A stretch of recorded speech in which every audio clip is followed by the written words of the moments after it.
जय हिंद फ्रेंड्स। विश्व इतिहास का टॉपिक हम लोगों का चल रहा था और उसमें हम लोगों ने तीन चीज़ें कवर कर ली थी। प्रबोधन क्या होता है, इनलाइटनमेंट क्या होता है, उसके बाद उसका जो भौतिक रूप सामने आया वो आया इंडस्ट्रियल रिवॉल्यूशन, औद्योगिक क्रांति। फिर औद्योगिक क्रांति ने जिस पहले देश को जन्म दिया वो है संयुक्त राज्य अमेरिका। अमेरिकी क्रांति, अमेरिका स्वतंत्रता संग्राम, ये हम लोगों ने देख लिया था। स्वतंत्रता संग्राम उनके लिए था, अमेरिकी वासियों के लिए, और क्रांति था बाकी विश्व के देशों के लिए।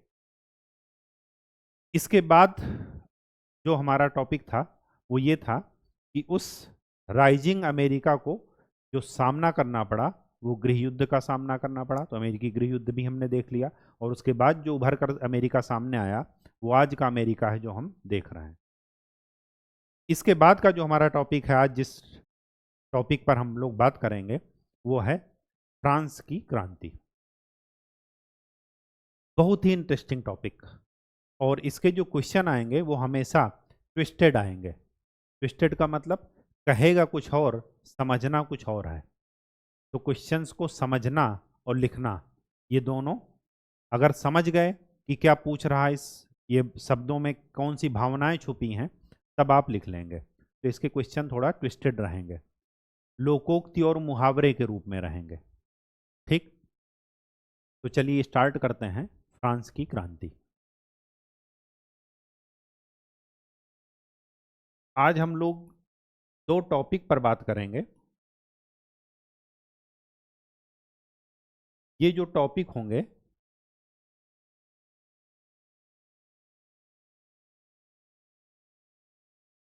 पुरातन व्यवस्था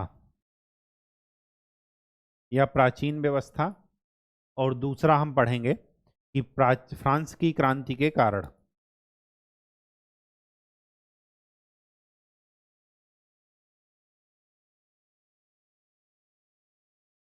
इन दो टॉपिक पर आज हम लोग बात करेंगे। 2 या 3 लेक्चर में ये खत्म होगा, 3 लेक्चर मिनिमम लगेंगे। तो आज पहला लेक्चर है जिसमें हम लोग इन दो टॉपिक की बात करेंगे। पुरातन व्यवस्था को इंग्लिश में कहते हैं एंशियंट रिजीम।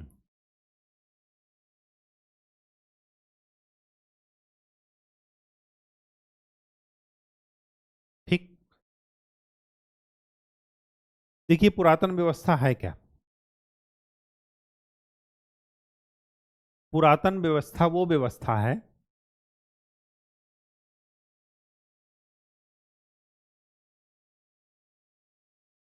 जहां पर राजनीतिक व्यवस्था कैसी थी वो देखना है हमें,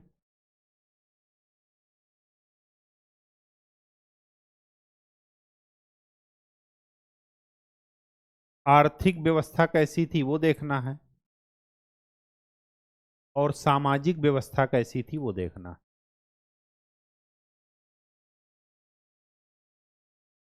इन तीन चीजों पर हम लोग बात करेंगे और फिर इसका लिंक इसके कारण से निकालेंगे। पूरे यूरोप में यही पुरातन व्यवस्था ही काम कर रही है, सिवाय एक देश के, इंग्लैंड के। क्योंकि इंग्लैंड में क्रांति हो चुकी है कब? 1688 में। इंग्लैंड की क्रांति से इंग्लैंड के लोग परिचित थे। जो अपराधी लोग थे उन्हीं को जाकर अमेरिका में बसाया गया था, देश निकाला दे करके। तो वो सारे मतों से, सारे विचारों से परिचित थे जो इंग्लैंड में हो रखा था। और यही कारण था कि उन्होंने अमेरिका में जाकर प्रसार किया, अपने अधिकार को जानते थे, और फिर उन्होंने क्या कर दिया, अमेरिका को स्वतंत्र करा लिया। इंग्लैंड को छोड़कर बाकी पूरे यूरोप में यही व्यवस्था है जिसको हम बोल रहे हैं पुरातन व्यवस्था या एंशियंट रिजीम। तो उसमें राजनीतिक व्यवस्था कौन सी है, आर्थिक व्यवस्था कौन सी है, और सामाजिक व्यवस्था कैसी है वो देखना है। राजनीतिक व्यवस्था ऐसी है कि निरंकुश राजतंत्र है हर जगह।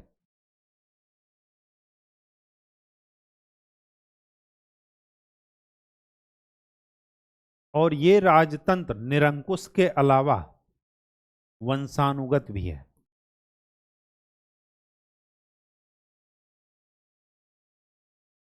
हेरिडेटरी है। पिता के बाद पुत्र राजा बनेंगे, फिर पुत्र के बाद उनके पुत्र, ऐसे कुछ। आर्थिक व्यवस्था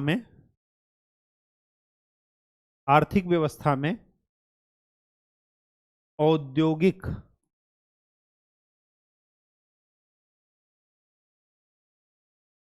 समाज नहीं है, मतलब कैपिटलिस्ट नहीं है।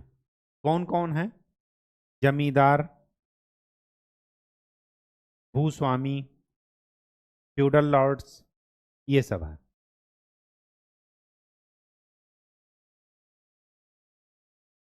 अर्थव्यवस्था कृषि अर्थव्यवस्था है, और ये भी बीमारी हालत में है, रुग्ण अवस्था में। न ज्यादा इन्वेस्टमेंट हो रहा है इसके डेवलपमेंट के लिए, और ना ही किसी को जरूरत है। निवेश के प्रति कोई नहीं सोच रहा, उदासीन है, बात ही नहीं कर रहा है। उत्पादन के साधनों को बढ़ाने की कोई बात नहीं की जा रही है।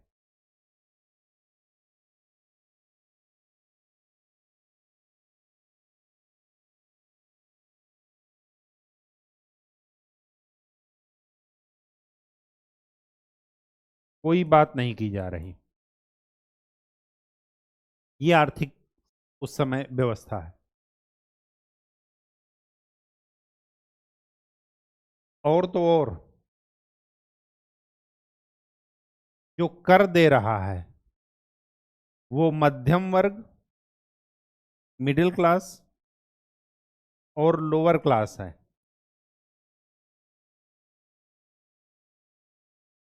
ये लोग कर दे रहे हैं। और सामाजिक व्यवस्था कैसी है? सामाजिक व्यवस्था ऐसी है कि चर्च, पादरी, कुलीन वर्ग, सामंत, ये सब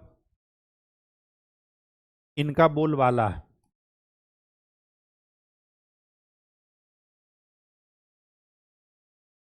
धर्म की आड़ में शोषण कर रहे हैं ये लोग। कोई इनके खिलाफ बोला, उसको जला दिए। वंशानुगत राजतंत्र वहां पर है, और साथ में यहीं पर लिख लीजिएगा, राजा को ईश्वर का प्रतिनिधि बताया गया है। और बताने वाले कौन हैं? ये लोग। तो राजा की इच्छा ही दैवीय इच्छा है, ये मान लिया जाता है कि ईश्वर की इच्छा ही राजा की इच्छा है। दैवीय सिद्धांत वहां पर काम कर रहा है। और मजे की बात यह है कि ये तो राजा हैं, वो तो ठीक बात है, लेकिन राजा को जो संरक्षण, राजा ने जिनको संरक्षण दिया, वो ये लोग हैं। और ये सोसाइटी में संपन्न लोग हैं। और जब संपन्न लोग हैं तो इनको टैक्स देना चाहिए, लेकिन इन्हीं को टैक्स से छूट है। टैक्स के उसमें पिस कौन रहा है? जो मिडिल क्लास है और जो निम्न वर्ग है। तो इनको कर से छूट है, ये भी लिख लीजिएगा। ये सक्षम है कर देने के लिए, लेकिन इनको कर से छूट है। तो ये थी पुरातन व्यवस्था, जो कि इंग्लैंड को छोड़ करके पूरे यूरोप में प्रचलित है। उसका ओवरव्यू मैंने आपको बता दिया। अब हुआ क्या? फ्रांस में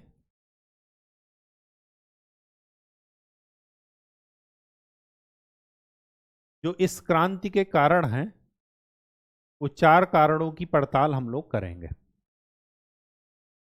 एक तो है राजनीतिक कारण,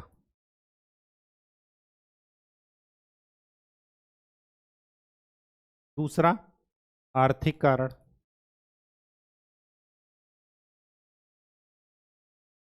तीसरा सामाजिक,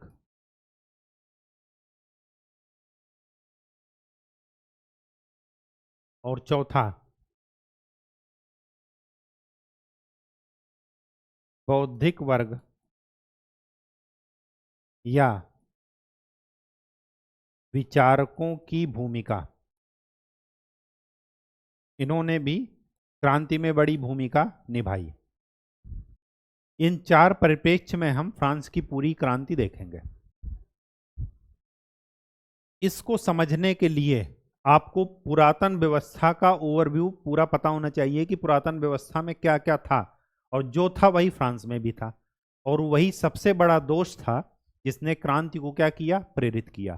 तो किसी एक का योगदान नहीं मानेंगे। शुरुआत करते हैं राजनीतिक कारक से। आपको पता है कि राजा क्या है, वंशानुगत है, दैवीय सिद्धांत काम कर रहा है, और वंशानुगत के अलावा वो निरंकुश है। उसी की इच्छा दैवीय इच्छा है। तो राजनीतिक कारण में तीन लोगों का जरा डिस्कशन कर लेते हैं। वो सब पुरातन व्यवस्था वाले फीचर मैं नहीं लिखूंगा, वो तो अंडरस्टूड है कि वो सब होंगे ही होंगे। एक हुए लुई 14, ये राजा हैं। 14 उनका क्या है, जनरेशन को बता रहा है। ठीक, लुई 14 ने का शासनकाल जो रहा वो रहा 1643 से लेकर के 1714 के आसपास, 1714 या 1715 के आसपास। इन्होंने क्या किया,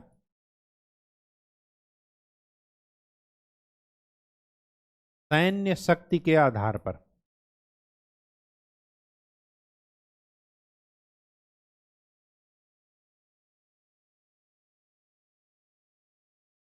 चर्च, पादरी, सामंत, भूस्वामी, इन पर क्या किया, आधिपत्य। जब समाज के जो संपन्न वर्ग हैं उन पर आधिपत्य है, तो बाकी लोग क्या हैं, जो शक्तिहीन हैं, वो अपने आप आपकी बात मानेंगे। तो इन्होंने क्या किया, आधिपत्य जमा लिया। अब जब आधिपत्य जमा लिया तो ये वर्ग क्या किया, इन्होंने इनको सपोर्ट किया और इन्होंने इसको राजा का, वो ईश्वर का प्रतिनिधि बता दिया। दोनों मिली भगत हो गई। इन्होंने क्या किया, जब आधिपत्य जमा लिया इन्होंने इनको मान्यता दे दी, तो फिर क्या हुआ कि इनको टैक्स से छूट दे दी गई। कर व्यवस्था में ये लोग कर देने के लिए वर्ग से अलग थे, कर देने वाले वर्ग से अलग थे, मैंने आपको पहले बता रखा है। हुआ क्या, अब आए लुई 15, ये 1715 से लेकर के 1775 या 74 के आसपास। अब ये समय वही है जो याद कीजिए, इसी समय सप्तवर्षीय युद्ध हुआ। किसके किसके बीच में, इंग्लैंड और फ्रांस के बीच में। इसी समय ऑस्ट्रिया के उत्तराधिकार के मामले में बिना मतलब का टांग लड़ा रहा है।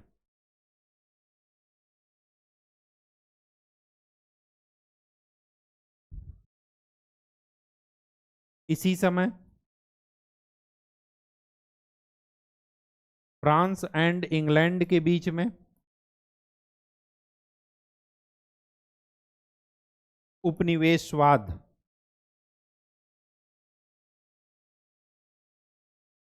की होड़। भारत में देखिए लड़ाई कर रहे हैं इंग्लिश और फ्रांसीसी। इसी तरह और भी जगह उपनिवेश पर वो क्या कर रहे हैं, आधिपत्य जमाने के लिए लड़ाई कर रहे हैं। इसके बाद इनकी नीतियों के कारण क्या हुआ, युद्ध व्यय बढ़ गया।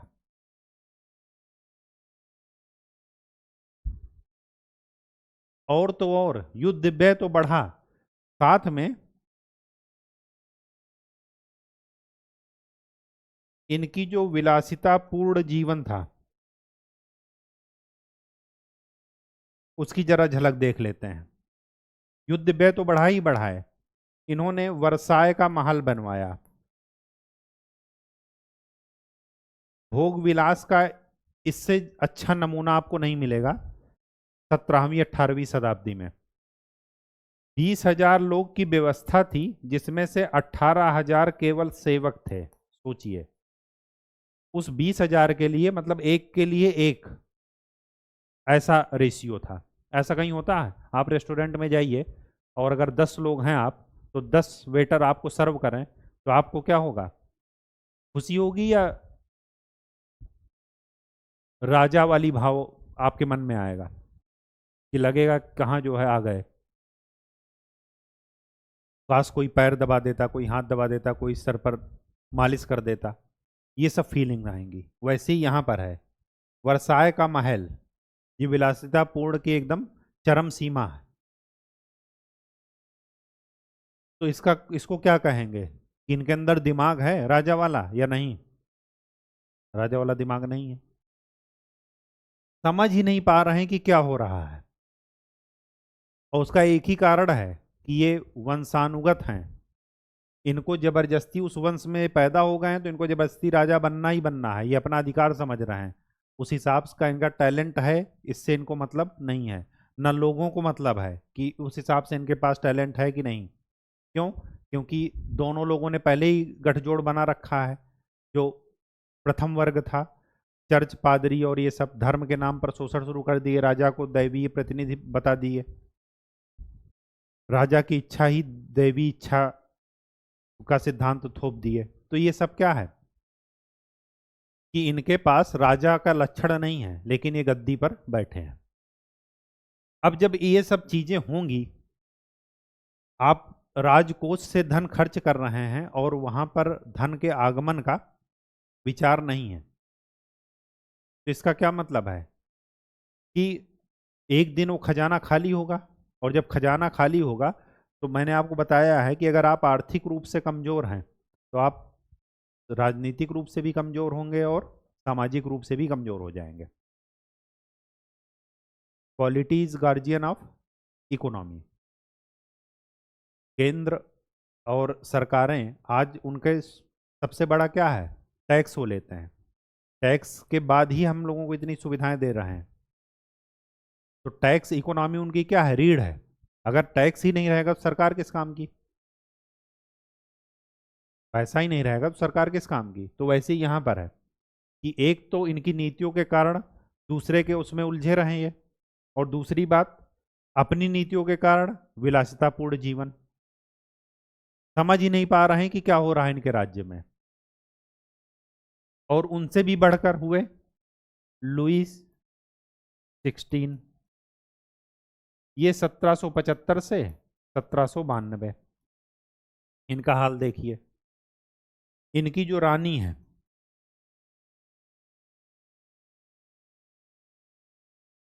जो राजा की प्रशंसा कर रहा है,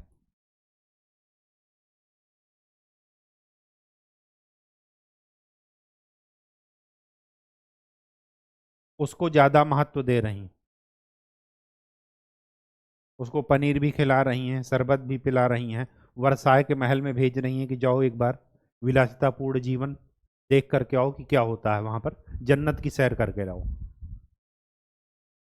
और ये चीज तुलसीदास जी ने रामचरितमानस में पहले ही लिख दिया है कि सचिव वैद गुरु तीन जो प्री बोले भयास, और राज धर्म तन तीन कर होई बेगी नाश। सचिव, वैद्य और गुरु, अगर ये किसी भय के कारण प्रिय बोलने लगे, मतलब वास्तविक चीजों आप मतलब राजा या राज्य को ना बताएं, तो उस राज्य का पतन निश्चित है। सचिव अगर एक्चुअल बात नहीं बताएगा राज्य को, सेक्रेटरी, तो क्या होगा कि राज्य में कुछ होगा कुछ और उसको दिखाया कुछ और जाएगा। तो एक दिन क्या होगा? लोग सरकार को ही उखाड़ फेंक देंगे। गुरु, अगर गुरु शिष्य से प्रिय भाषा बोलने लगे, उसको वास्तविक चीजें ना बताए, तब उस शिष्य का ज्यादा उत्थान नहीं हो सकता, वो ज्यादा आगे नहीं बढ़ सकता। और वैद्य अगर प्रिय बोलने लगे तो अच्छी दवा ना दे, तो आदमी का पतन निश्चित है, डेथ हो जाएगी उसकी। तो ठीक वैसे ही यहां पर। और तो और देखिए, इससे भी ज्यादा हद क्या हुई जब इकोनॉमिक क्राइसिस हुई इन सब नीतियों के कारण, इसी में देखिए 1775 से 1792 में, 1776 में 4 जुलाई 1776 को अमेरिकी स्वतंत्रता संग्राम की घोषणा कर दी गई और 1787 में वो एक राष्ट्र बन गया, स्वतंत्र हो गया। अब ये ईयर वही है, तो ये कहाँ उलझे हुए हैं? अमेरिका के स्वतंत्रता संग्राम में इस समय, बिना मतलब का, कोई मतलब नहीं है। वहां पर इंग्लैंड का पूरा कंट्रोल है। इंग्लैंड ने कह रखा है कि अगर वहां पर किसी ने मदद की, कोई वहां पर जाएगा तो वो इंग्लैंड के विरुद्ध युद्ध होगा। इंग्लैंड का जहाज, वहां पर जो नौ परिवहन कानून लगे थे कि खाली इंग्लैंड के जहाज ही उसके तट पर जा सकते थे, कुछ वस्तुएं खाली इंग्लैंड को ही वो व्यापारी कानून के तहत निर्यात कर सकते थे अमेरिका वासी, तो ये वहां पर जबरदस्ती जा रहे हैं। और उसी जबरदस्ती जाते समय इन्होंने क्या किया? सप्तवर्षीय युद्ध से इनका पहले ही व्यय बढ़ रहा है, विलासितापूर्ण जीवन से पहले ही व्यय बढ़ रहा है, आय के अन्य स्रोत कर व्यवस्था सही नहीं है। और उसके बाद अब्दुल्ला की शादी में, बेगानी शादी में अब्दुल्ला दीवाना हो रहा था। मैंने आपको बता रखा है कि फ्रांस वहां पर जबरदस्ती मदद करने के लिए गए, कनाडा से भी हाथ धो बैठे, कनाडा का उपनिवेश, जो कनाडा इनका उपनिवेश था, उससे भी हाथ धो बैठे। उस पर किसने कब्जा कर लिया? इंग्लैंड ने। अब जब ये हुआ तो इसी परिप्रेक्ष्य में इनके जो मंत्री थे उन्होंने इस्तीफा दे दिया, क्योंकि जब आप चुनौतियां संभाल नहीं पाते तो अच्छा है कि आप पद से हट जाइए। अब जब इस्तीफा दे दिया तो ये उनसे ये नहीं कह रहे हैं कि हाँ आप क्यों इस्तीफा दे रहे हो और क्या आगे कर सकते हैं। ये उनसे जानते हैं क्या कह रहे हैं? ये कह रहे हैं काश मैं भी आपकी तरह इस्तीफा दे पाता। बहुत ही आदर्शवादी बात है। अब अगर राजा ही कह देगा कि मैं भी आपकी तरह इस्तीफा दे पाता, तो आप सोचिए इनकी मजबूरी क्या है। इनकी मजबूरी ये है, ये दिखाना चाह रहे हैं कि हम राजा के खानदान में पैदा हुए हैं तो हमारी मजबूरी है राजा बनना। दिमाग इनके अंदर नहीं है। अगर दिमाग होता तो ये पहले अपना घर संभालते कि वहां पर जाते लड़ने? बताइए, पहले अपना घर संभालते हैं ना। तो ये यहाँ पर क्या कह रहे हैं अपने मंत्री से जब इस्तीफा स्वीकार करते समय, कि काश मैं भी आपकी तरह इस्तीफा दे पाता। मतलब अपनी ये मजबूरी बता रहे हैं कि हम वंशानुगत राजतंत्र है हमारे यहाँ और हम राजा के खानदान में पैदा हुए हैं तो हमारी मजबूरी है राजा बनना, बाकी हम उस लायक हैं नहीं कि हमें कोई राजा बनाए। कहानी समझ में आ गई? अब इस आर्थिक संकट के कारण,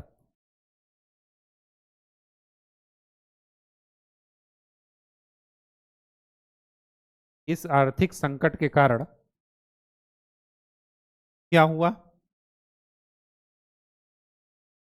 नए कर लगाए गए।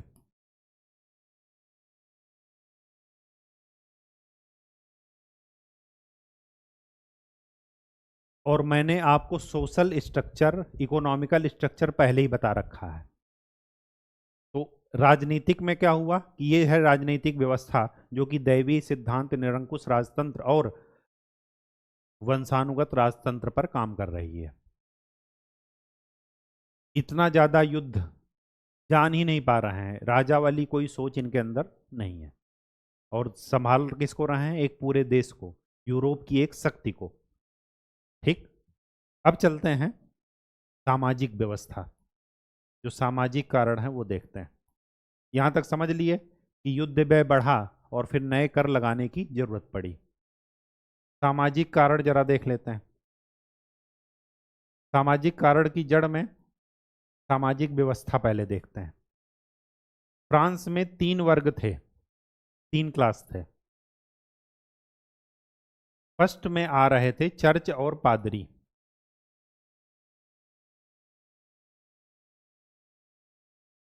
सेकंड में आ रहे थे सामंत और कुलीन वर्ग, भूस्वामी, जमींदार, ये सब।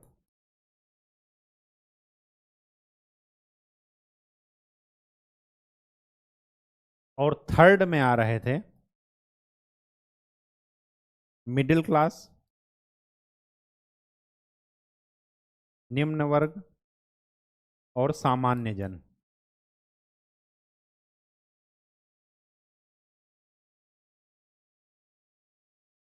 इन दोनों के पास संपन्न है, ये पूरा इनके पास अच्छा खासा पैसा है और इनको टैक्स कर देने में सक्षम, लेकिन कर में छूट, इनको छूट मिली हुई है। जो कर आ रहा है उसका 80% यही लोग यूज कर रहे हैं। और यूज करके कर क्या रहे हैं? जब आदमी का पेट भरा होता है तभी उसको खुरापात सूझेगा। कर क्या रहे हैं? बड़े बड़े फार्म हाउस में अपने जानवर छोड़ देते हैं कि जाओ फसल को चर लो। अब ना तो आप टैक्स दे रहे हो और जो टैक्स देने वाला वर्ग है उसके पेट पर भी लात मार रहे हो। ना तो खाने को उसको मिलेगा, ना वो टैक्स देने के लिए उसको मिलेगा।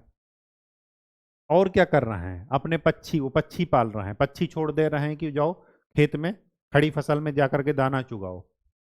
ये बेवकूफ़ी है या नहीं? बेवकूफ़ी का चरम स्तर है, ये बदतमीजी का चरम स्तर है। बेवकूफ़ी तो बात की बात है, बदतमीजी का चरम स्तर है ये। तो ये दोनों कर देने में सक्षम, लेकिन कर जो है देने में इनको छूट मिली हुई है। पहली बात। राजस्व कर पूरा कहां से आ रहा है? यहां से। उसका 80% तो यही लोग यूज कर रहे हैं अपने भोग विलास में, राजा के साथ मिलकर के। और साथ में ये जो कर देने वाला है वर्ग, ये जो कर देने वाला क्लास है, वो क्या कर रहा है? उसको ये लोग निम्न सामाजिक स्तर भी दे रहे हैं। मतलब ठीक वैसे ही जैसे भारत में ब्राह्मण, क्षत्रिय, वैश्य, शूद्र, तो ब्राह्मण और क्षत्रिय क्या है? विशेषाधिकार वर्ग है। और वैश्य क्या है? वैश्य इकोनॉमी का सृजन कर रहे हैं। लेकिन अगर ये कहा जाए कि बनिया अगर वो नहीं करेगा, वेल्थ का रोटेशन नहीं करेगा, धन को रोटेट नहीं करेगा मार्केट में, तो वो ना तो अपना पेट भर पाएगा और ना अर्थव्यवस्था को चला पाएगा। तो ब्याज क्या है उनके लिए? ज़्यादा सही है। वो पैसा दे रहे हैं और उसके उसमें ब्याज ले रहे हैं। अब ब्राह्मण लोग क्या कह रहे हैं कि जो ब्याज की कमाई है वो पाप की कमाई है और जो कर रहा वो पापी है। अब जो आपकी अर्थव्यवस्था चला रहा, आप उसी को पापी बोल दोगे तो वो चलाएगा अर्थव्यवस्था? वो खुश रहेगा आपसे, आपके समाज से? कभी नहीं। तो यहां पर ये जो विशेषाधिकार प्राप्त वर्ग है, फर्स्ट और सेकंड, ये है विशेषाधिकार प्राप्त वर्ग।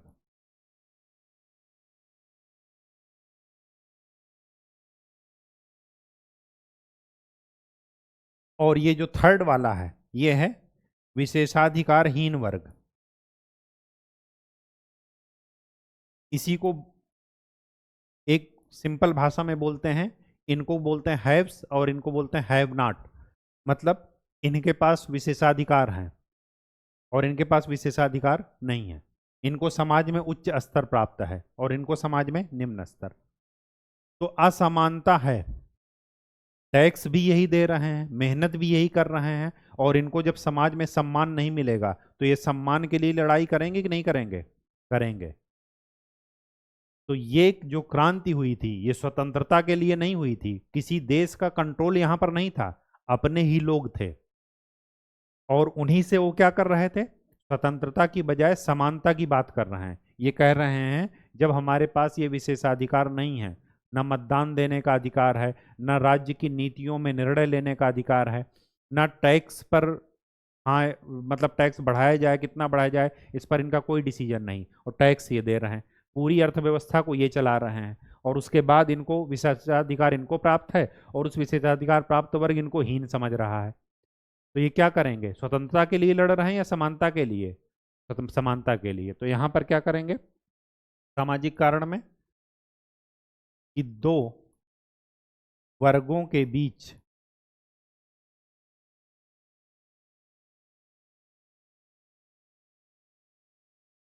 स्वतंत्रता की लड़ाई ना हो करके। स्वतंत्रता क्यों नहीं? क्योंकि स्वतंत्रता तो है ही है, ये गुलाम नहीं है, किसी और देश का गुलाम नहीं है, किसी और देश का उपनिवेश नहीं है, ये अपने ही लोग यहाँ पर शासन कर रहे हैं। लेकिन स्वतंत्रता तो है, लेकिन समानता नहीं है। सारा टैक्स, सारा पैसा, सारी इकोनॉमी ये लोग चला रहे हैं, और उसके बाद इनको विशेषाधिकार नहीं है। तो ये क्या कह रहे हैं कि हमसे टैक्स तो ले लो, लेकिन हमें समानता का अधिकार दो। तो इसी वजह से फ्रांस की, अगर पूछा जाए कि फ्रांस की क्रांति स्वतंत्रता के लिए नहीं बल्कि समानता के लिए हुई थी, तो आप उत्तर लिख लेंगे। उसका कारण कहाँ छिपा है? सामाजिक और आर्थिक चीजों पर। ठीक, तो यहां पर क्या लिखेंगे? स्वतंत्रता की लड़ाई ना हो करके समानता की लड़ाई थी, इक्वलिटी की लड़ाई।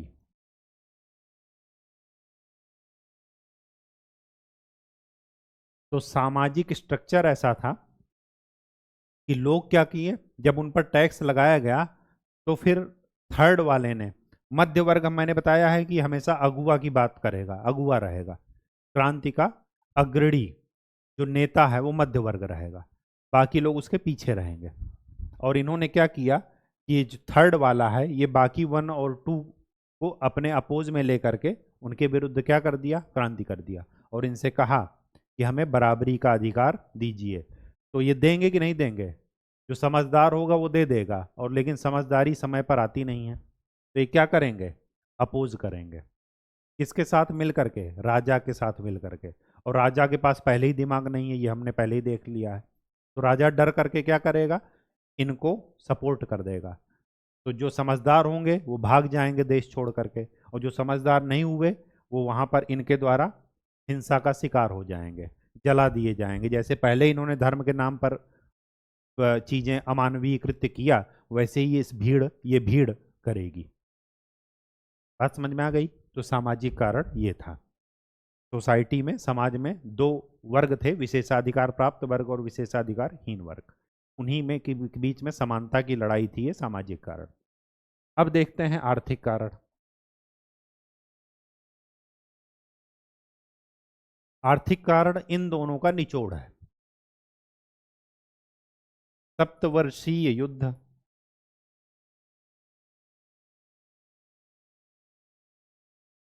विलासिता पूर्ण जीवन, किसका? राजा और जो विशेषाधिकार प्राप्त वर्ग है उनका। और इसी परिप्रेक्ष्य में अमेरिकी क्रांति में सहभागिता,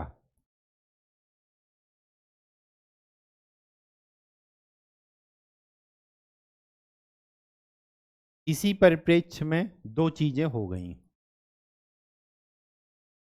पहला, उपनिवेशवाद की होड़ चल गई, इंग्लैंड से इनका कंपटीशन शुरू हो गया।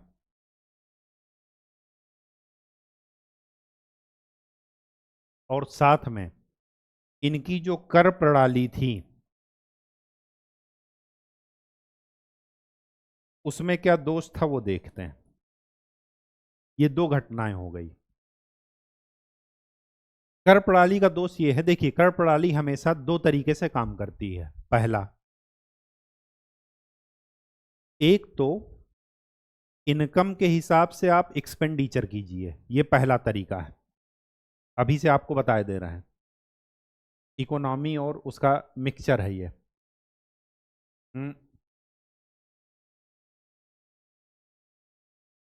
पहला क्या है कि इनकम, आय के हिसाब से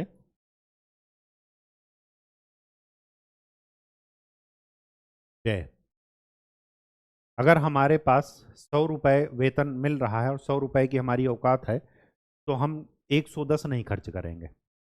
अगर खर्च करेंगे तो हम बेवकूफ़ हैं, या जो है ऐसी कोई मजबूरी है जो अनिश्चित रूप से आ गई है, कोई बीमार हो गया है, या शिक्षा के क्षेत्र में कहीं फीस जमा कर दिए, मतलब आकस्मिक खर्चा ऐसा आ गया।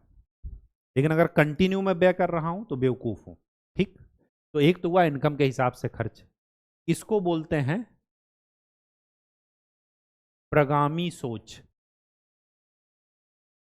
या प्रगामी कर व्यवस्था। मतलब इस हिसाब से जो चलता है वो अच्छा होता है। क्यों? क्योंकि इसमें आप अननेसेसरी व्यय नहीं करेंगे, अननेसेसरी एक्सपेंडिचर नहीं करेंगे। और दूसरी व्यवस्था क्या है? व्यय के हिसाब से इनकम।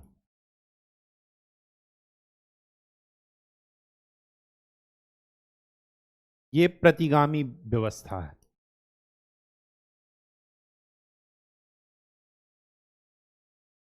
ये बेकार है। क्यों? क्योंकि आप अननेसेसरी का व्यय करेंगे तो अननेसेसरी की इनकम ढूंढने जाएंगे। जाएंगे नहीं जाएंगे? फालतू का अगर व्यय कर रहे हैं, अगर आप 5 लाख का जूता पहन रहे हैं, तो उस 5 लाख को कमाने के लिए इधर उधर 5 लाख कोई सही सोर्स से तो आएगा नहीं। और आप इतने बड़े कोई बिजनेसमैन हैं नहीं। फिर उसमें क्या करेंगे? चोरी चकारी, लूट खसोट, यही सब होगा। तो ये बेकार व्यवस्था कही जाती है। तो फ्रांस में ये हो रहा था, वो व्यय पहले कर रहे थे, फिर उसके बाद जाकर के इनकम ढूंढने के लिए कर लगा देते थे लोगों पर। जबकि अगर ये कर रहे थे, इसीलिए वर्साय का महल बनवाए। आगे पढ़ेंगे वर्साय की संधि और उस सब में, मतलब जिस महल को उन्होंने बनाया ना, उसी में उनको क्या हुआ, अंतिम संस्कार उसी में किया गया। पूरे विश्व ने मिलकर के उसी में फ्रांस को दफना दिया, वर्साय के महल में। उस महल की इतनी खास बात थी। और आज भी जब आप यूरोप देखने जाइए तो जरूर वर्साय का महल घूमिए। क्यों? क्योंकि वर्ल्ड हिस्ट्री पढ़ते पढ़ते इतने आश्चर्यजनक चीजें आपको मिलेंगी कि देखने का तो मन करेगा ही एक बार, कि देख तो लें लुई 15 और लुई 16 के कारनामे। ठीक। तो ये अच्छी व्यवस्था थी, है, क्योंकि आप यहाँ पर अननेसेसरी का एक्सपेंडिचर नहीं करेंगे, व्यय पर नियंत्रण रखेंगे। लेकिन फ्रांस में कौन सी व्यवस्था फॉलो हो रही थी? सेकंड वाली। जब सेकंड वाली फॉलो हो रही थी और व्यय के हिसाब से अगर इनकम नहीं बढ़ेगी तो विद्रोह होगा ही होगा। जब खजाना खाली हो जाएगा, राज्य की सत्ता अपने आप कमजोर पड़ जाएगी। और जब राज्य की सत्ता अपने आप कमजोर पड़ जाएगी तो स्वाभाविक सी बात है कि लोग उथल पुथल करेंगे।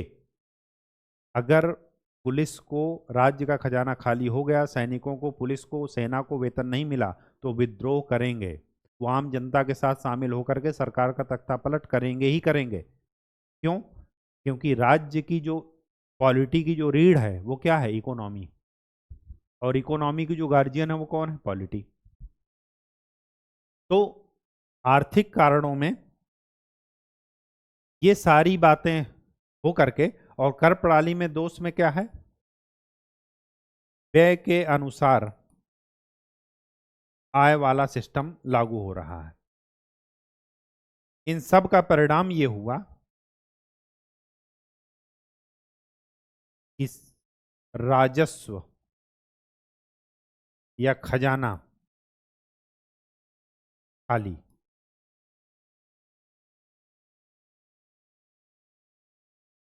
नए कर लगाए गए।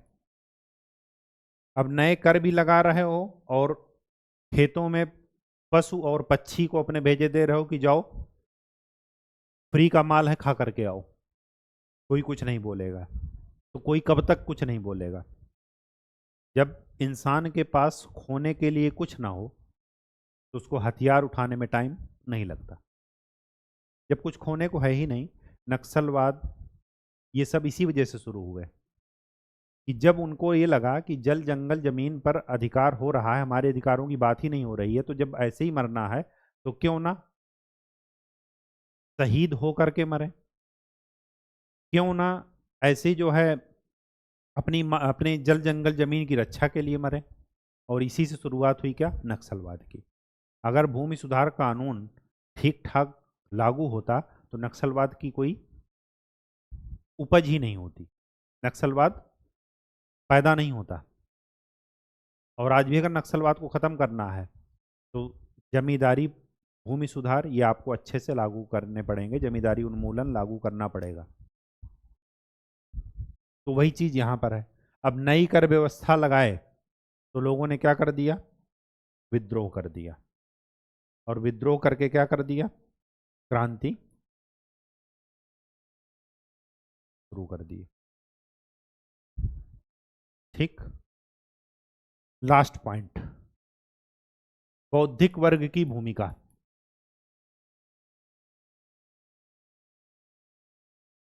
इनको आप पॉइंट में लिखते भी चलिएगा, कहानी सुनने के बाद अपने से लिख लीजिए कि 200 वर्ड में आप लिख पा रहे हैं कि नहीं। बौद्धिक वर्ग में 3 चीजें जरा ध्यान में रखिएगा।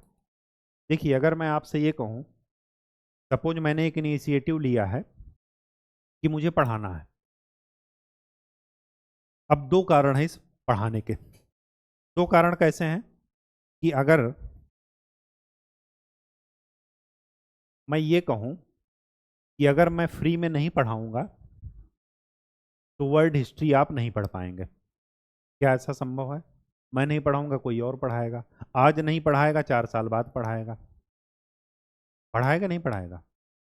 तो मैं ये कहूं कि आपने वर्ल्ड हिस्ट्री पढ़ लिया, इसके लिए मैं ही जिम्मेदार हूं, ये गलत बात है।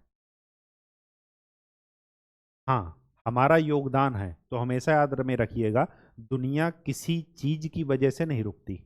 अगर हम ये समझ रहे हैं कि हमारी वजह से ही पूरा संसार चल रहा है, तो ये क्या है? हमारा वहम है और कुछ नहीं। और अगर विश्वास ना हो तो महीने, हफ्ते भर, 1 साल के लिए वर्ल्ड से सबसे कट करके देख लीजिए, कौन आपको कितना याद करेगा। 2 दिन 4 दिन सब लोग याद करेंगे, उसके बाद सब अपने काम में लग जाएंगे और दुनिया धूमधाम से चलेगी आपके बिना भी।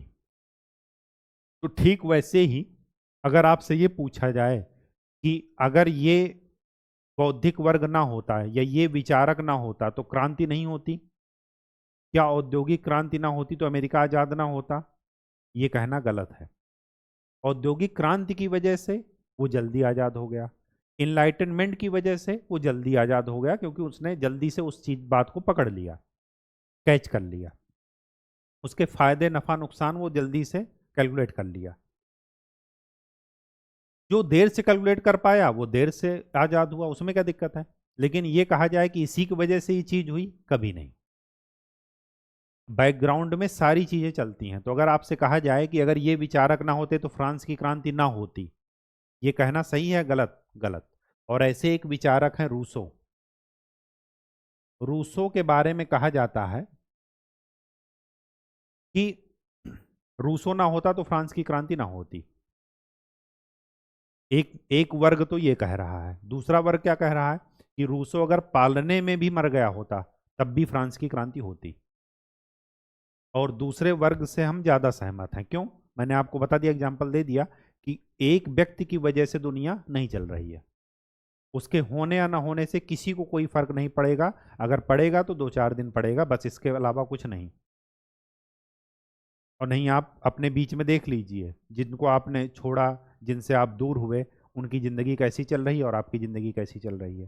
धूमधाम से चलेगी, थोड़े दिनों का कष्ट होता है बस, वो भावनाओं के कारण। तो ठीक वैसे ही, तो रूसो एक हुए, वाल्टेयर, और तीसरे हुए मॉन्टेस्क्यू। इन वर्गों की भूमिका क्या रहती है? इन वर्गों की भूमिका ये रहती है कि ये सही चीज लोगों को बता करके लोगों को जागरूक करते हैं।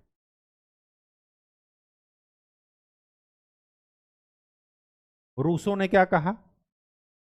रूसो ने ये कहा कि मनुष्य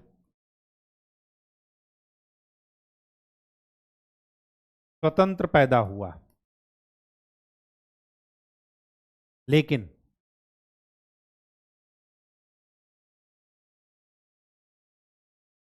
मानवीय चीजों ने उसको भ्रष्ट बना दिया। ये जो माया का जंजाल है, उसी की वजह से वो क्या हो गया? भ्रष्ट हो गया। रूसो ने किसकी बात की? स्वतंत्रता, समानता और बंधुत्व। और फ्रांस की क्रांति के यही 3 शब्द नायक हैं।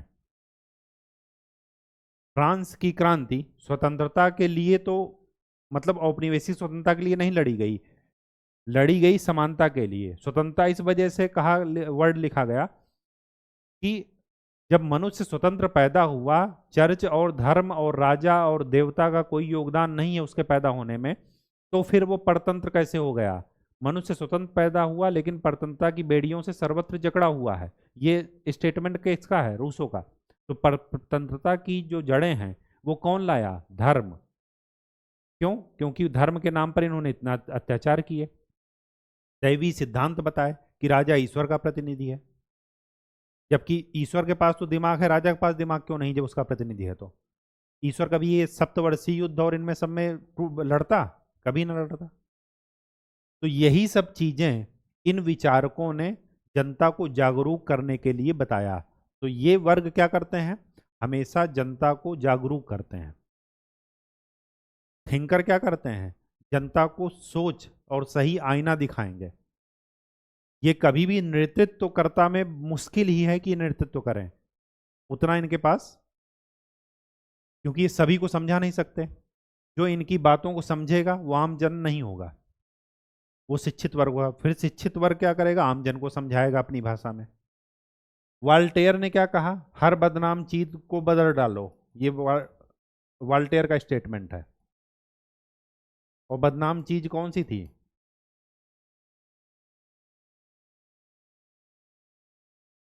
चर्च और धर्म, सामंत, भूस्वामी, ये सब क्या कर रहे थे?